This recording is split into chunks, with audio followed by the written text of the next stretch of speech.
If you're a medical professional and you've been wanting to find ways to earn income outside of your regular job, you may have thought of real estate as a way to create that cash flow and income diversification. Especially with interest rates decreasing, you might be thinking now's a good time to buy that first investment property.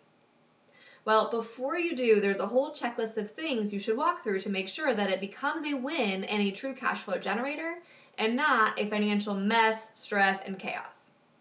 I'm Kristen Burton. I'm the founder of Strive Coaching, and I became a millionaire at 31, mostly through investing in the stock bond market, but have also used real estate as a way to accelerate passive income and create tax savings. I'm going to give you the checklist you need to walk through before the first investment in real estate to make sure you're doing this well.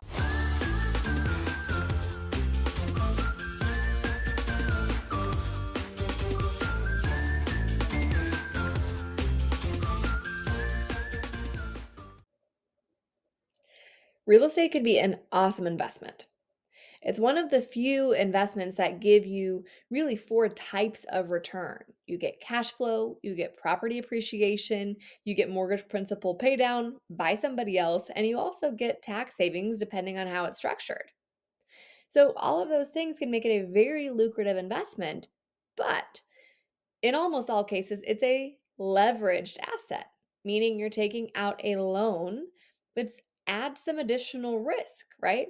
It's very possible for you to buy a property and have inaccurate projections and it doesn't cash flow, and you're stuck holding the bag, so to speak, with a mortgage that maybe you didn't plan on having until you're able to sell and deal with either taxes associated with the sale, whether that's capital gains or depreciation recapture tax, and or then execute a 1031 exchange, right? There's complexities if you decide like I want out of this thing. And so the best thing to do is to make sure that you're in a financial position to take on the additional risk to get the additional reward.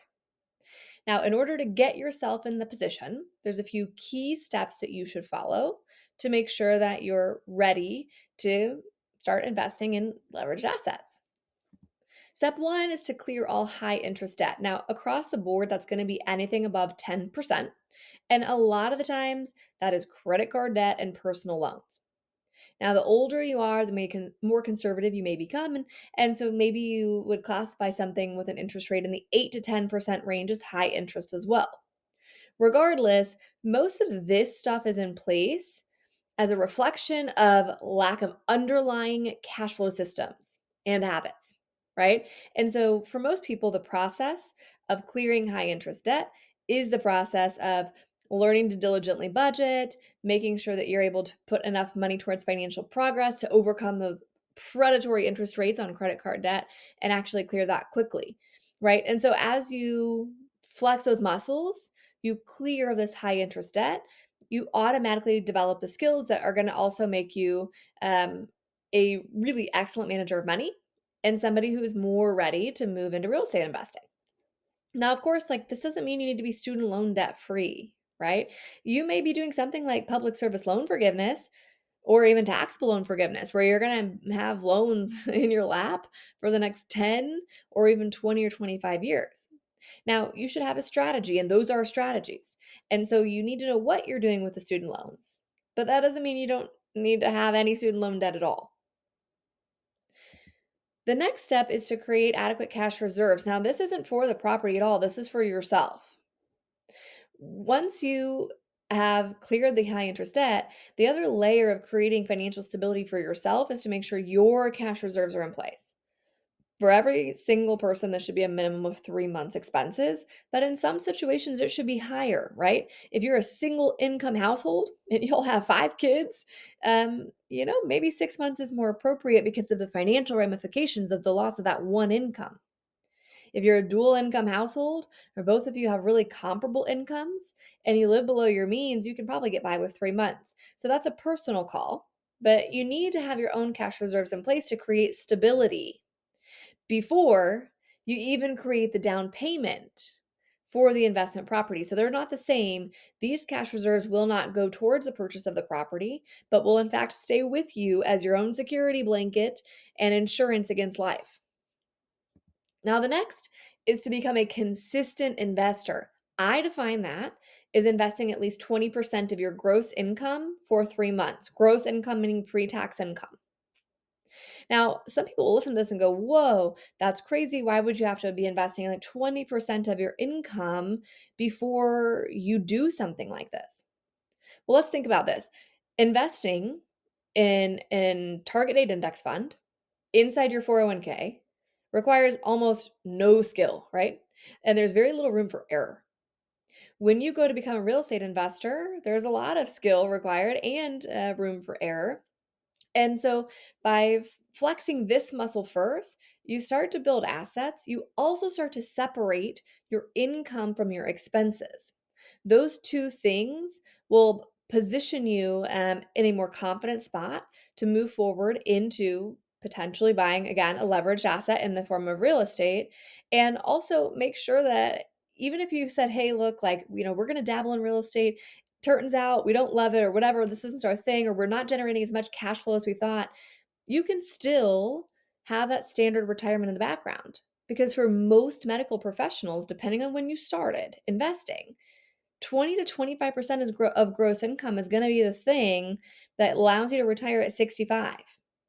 And so by having that structured in the background, it gives you the freedom and the flexibility to move into something new, to try your hand. And, if push comes to shove and it turns out to not be the best move, you have this wonderful asset base to fall back on, and you're not risking the farm, so to speak. Now, of course, you have to generate a down payment, and you can learn about creative financing or take a whole bunch of different strategies to how much the down payment needs to be. But if you're going to do a conventional loan on an investment property, it's likely 20 to 25%. So, first, you need an idea of like what type of real estate am I interested in? Am I buying long-term rentals? Am I buying short-term rentals? Am I buying small multifamily? Am I going to just skip all that and move into a private equity syndication and be totally passive? That decision plus your ideal market gives you a rough idea of how much, right? That's the key. You need to know how much. Now, kind of a rule of thumb, not always true, short-term rentals tend to be in vacation markets and tend to have a higher cost of entry. So we invest in short-term rentals, particularly for the short-term rental tax loophole and the savings that we've gotten on our W-2 earned income by doing that. But those properties, not always, right, but often will have higher cost of entry. Not only the down payment, but also the cost of staging. Whereas if you said, hey, I'm going to pick up a duplex in, I'm in the Midwest, for example, your down payment, even with a conventional loan, will likely be less. Those types of decisions help guide you. If you said, hey, I want to move into being totally passive as an LP out of the gate, I want to do a syndication, well, then you might spend some time figuring out, hey, the minimum investment is often, not always, 50 to 100K. And so that gives you an idea of where you would want to land with your sinking fund. All this is creating a sinking fund, right? You would save a certain amount of money every single month until you hit the goal. Oftentimes, people will use a high yield savings account or a money market mutual fund as a place to allocate this money as they build it, because you'll earn at this interest rate environment, right? 4 or 5%. Not too shabby. Now, the next thing is to learn, because really, genuinely, becoming a real estate investor requires as many new skills as starting a business. So take some time, listen to podcasts, read some books. I think it's easier if you have an idea of what type of real estate investing you want to start with to really narrow down the focus of what you're learning about. So, for example, if you said, hey, I want to start with just small multifamily, there are a lot of resources specific to small multifamily. That way, everything you're learning is applicable to what you're doing. Because the world of real estate is honestly as diversified as medicine, it's easier to have an idea of what you're where you're wanting to go before you try to dive into the details.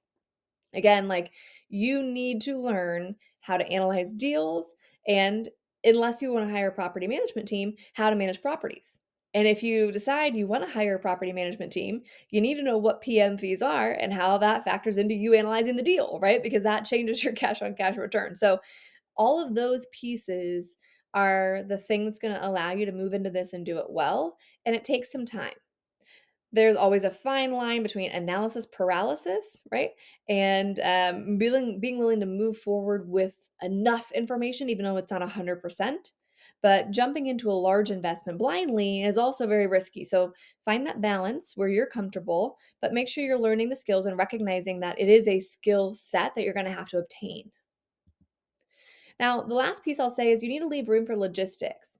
There are a lot of folks out there that will say, hey, you can go and buy real estate. You don't need to hold any investment properties and LLCs. You don't really need to pay for fancy CPAs, et cetera, et cetera. Most of those people are starting their financial journey with real estate from the very beginning. And so you might be able to say, hey, look, I don't need an asset protection attorney to structure a legal entity for me to hold my property in because I don't have any assets. I personally don't think that that's the best way to start real estate. And most of the people I know in the medical community that are wealthy, that own real estate, the process started with stock bond investing, building assets that way, and then transitioned to real estate for diversification and tax benefits. At least that was my own path as well. And so if you're doing that, well, then you've already built some assets. And so protecting them is actually quite important. So I would have an attorney discuss with you the liability associated with owning a rental property, which is present, of course, and discuss with you the best way to mitigate that risk. For a lot of people, it's owning the property inside a legal entity like an LLC. Now, I'm not an asset protection attorney. However, we bring a lot of them into our Millionaires in Medicine Club. And I'll tell you the consistent recommendation time and time again is if you're going to be a real estate investor and you have assets, a consultation is worth it. Lastly, if you're going to be taking advantage of some of the big levers for tax savings with real estate, like one of the two people in your partnership maybe is claiming real estate professional status, or you're going to utilize a short-term rental tax loophole, you have to have a CPA that has real estate specific experience, right? So you're going to have to pay someone for their skill set. Of course, you're going to save a boatload of money on taxes and it's going to be worth it, but you need to pay someone for that skill set. So as you're creating the budget for this, don't forget about the logistics. Don't forget about legal entities. Don't forget about taxes. Those two things are expenses that need to be accounted for when you're creating the plan.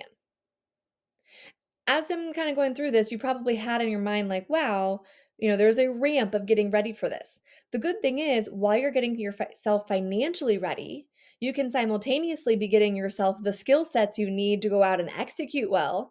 And so when you do move into the investment real estate game, you'll be not only well positioned financially, but from a knowledge based standpoint, if you pair these two things together and do it at the same time.